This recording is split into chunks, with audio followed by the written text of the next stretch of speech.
So welcome again in यूथिंक। और आज हम कंट्रोल फ्लो को ही कंटिन्यू करेंगे और उसके दो इम्पॉर्टेंट कीवर्ड्स थे उनके बारे में पढ़ेंगे, उसको कैसे और कहाँ इस्तेमाल करते हैं। सो वो बेसिकली मेरे जो दो इम्पॉर्टेंट कीवर्ड्स हैं वो है, उनमें से एक है मेरा ब्रेक और दूसरा है मेरा कंटिन्यू। बहुत ही आसान है, एग्जाम्पल के थ्रू समझेंगे कि इनका इस्तेमाल कहाँ कहाँ होता है। अच्छा हाँ ठीक है। अच्छा, ब्रेक के बारे में हम पहले ही स्विच केस में देख चुके हैं। एक बार मैं आपको फिर से एक एग्जांपल के थ्रू बता देता हूँ। Let assume that I want to print a counting from 1 to 10। Okay, मैं काउंटिंग प्रिंट करना चाहता हूँ 1 to 10। ठीक है, लूपिंग के थ्रू। हमको लूप्स चलाने आते हैं। हम लूप्स कैसे चला सकते हैं, मैं सिंपल अपना लूप का कोड लिख देता हूँ। इंट i = 1, मैं 1 से इनिशलाइज करता हूँ, 1 से मेरी काउंटिंग शुरू होगी। सो मैं कंडीशन लगाता हूँ कि लूप कब तक चलाओ। लूप मेरा तब तक चलाओ जब तक मैं या तो 10 से छोटा नहीं, जब तक मैं 10 के बराबर नहीं चला जाता। ठीक है, और हर एक बार लूप कंप्लीट होने पर मेरे i की वैल्यू इंक्रीज़ कर देना 1 से। ठीक है, यहाँ तक कोई दिक्कत नहीं है।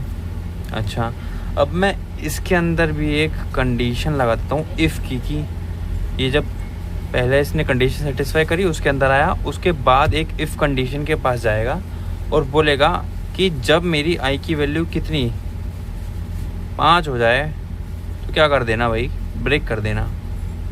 और स्विच केस में हम देख चुके हैं कि ब्रेक मेरा क्या कहता है। अच्छा, इसको एक बार मैं पूरा लिख देता हूँ। ठीक है, अच्छा तो पहली बार 1 थी, कंडीशन सेटिस्फाई थी, अंदर आया। ठीक है, i की वैल्यू 5 के बराबर है, नहीं है। ठीक है, तो मतलब ये कंडीशन सेटिस्फाई नहीं है, इससे हमारा कोई मतलब नहीं है, बाहर आए। और हमने क्या कर दिया, हमारा 1 प्रिंट हो गया। ठीक है, दोबारा इधर आए, क्या आप भी 10 से छोटी है? हाँ छोटी है। अंदर आए, क्या i मेरा 5 के बराबर है? नहीं है। ठीक है, इससे हमें कोई मतलब नहीं है, इससे बाहर आ गए। दोबारा हमारा 2 प्रिंट हो गया। ठीक है, और ऐसे करते करते हमारा क्या 3 भी प्रिंट हो गया। मैं आगे लिख दे रहा हूँ, 4 भी प्रिंट हो गया। अच्छा, 4 प्रिंट हो गया। फिर अगली बार आए हम, इस बार मेरी i 5 हो गया। अच्छा, इस बार मेरा i 5 हो गया तो हम फिर इस जो इफ़ था, इफ़ के जो करली ब्रैकेट्स हैं उसके अंदर आए और हमने देखा कि क्या लिखा है, ब्रेक लिखा है। इसका ब्रेक का मतलब क्या है? इस ब्रेक का मतलब ये है कि ये बोलता है कि ये जो पूरी लूपिंग है, इस पूरी लूपिंग से ही बाहर आ जाओ आप।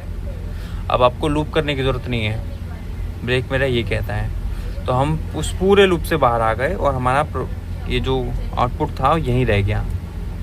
ठीक है, कोई दिक्कत? यहाँ तक कोई दिक्कत नहीं होगी। तो ब्रेक का मतलब, ब्रेक बस इतना काम करता है कि आपको जो पूरा एरिया है, पूरा लूप है, पूरा कंट्रोल फ्लो है, उससे बाहर निकाल देता है ब्रेक, कि आप वहीं पर रुक जाओ। ठीक है, बेसिकली हम इसको वही कंडीशंस के साथ यूज़ करते हैं। ऊपर कोई कंडीशन लगाते हैं, आप बिना कंडीशन के यूज़ करोगे तो आपका कोड कई बार गलत भी हो सकता है, आपको एरर दे सकता है। तो इसको बहुत ध्यान से इस्तेमाल करें। अच्छा, एक और चीज़ के बारे में हम बात करेंगे जिसका नाम है कंटिन्यू। सेम इसका भी ऐसा ही एग्जांपल उठाते हैं। ठीक है, इस बार थोड़ा छोटा ले लेता हूँ, बात तो वही पड़ेगी। 4 int i = इसको भी 1 से इनिशियलाइज कर देते हैं। इसको मैं बोलता हूँ कि ये मेरा कब तक 5 तक चला दीजिए। सेम इसमें भी इंक्रीमेंट कर दो। ठीक है, लेकिन इस बार मैं कंडीशन डालता हूँ। मैं सेम पुराना वाला कोड भी लिख सकता था, पर मैं इसको थोड़ा छोटा ले रहा हूँ ताकि मेरे को बहुत लंबा पूरा आउटपुट ना लिखना पड़े 10 तक। इस बार मैं 5 तक ले रहा हूँ। तो मैं इस बार i की कंडीशन डाल रहा हूँ कि जब तक i मेरा 3 नहीं हो जाता तब तक तो लूप चलाओ, तब तक इफ़ में कोई दिक्कत नहीं है, तब तक प्रिंट करते रहो। और जैसे ही मेरा 3 होता है कंटिन्यू कर दो।